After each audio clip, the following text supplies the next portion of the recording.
Okay, Eamon, thanks again for having us this week from sunny France.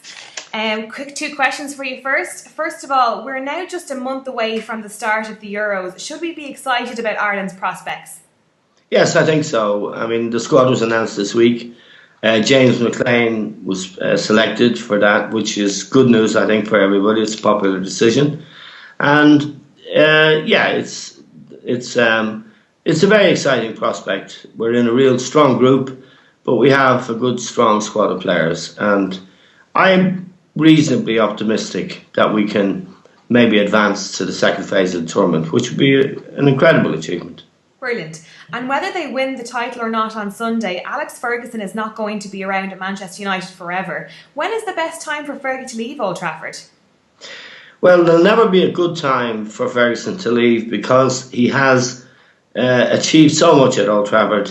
He's rebuilt the club, won so many trophies, and they're in a very difficult situation. The club is heavily indebted. They have a huge debt, which was imposed on the club by the owners when they bought the club. And whoever follows Ferguson is going to have a very, very difficult job. If he were to leave now, or to leave in 2 or 3 years' time, which I think he's suggesting, it's going to be a hell of a job to follow him. They need money to spend on players. They can't compete with Barcelona, Real Madrid, Manchester City or Chelsea in the transfer market, so that makes the job even more difficult. Jose Mourinho has indicated in the past that he would like to be the successor to Ferguson. Now, I have great respect for Mourinho as a coach, but in the end you do need quality players, and United are short at the moment. They're short of real quality players. Okay, and what would be your biggest bankers then for the weekend and week ahead?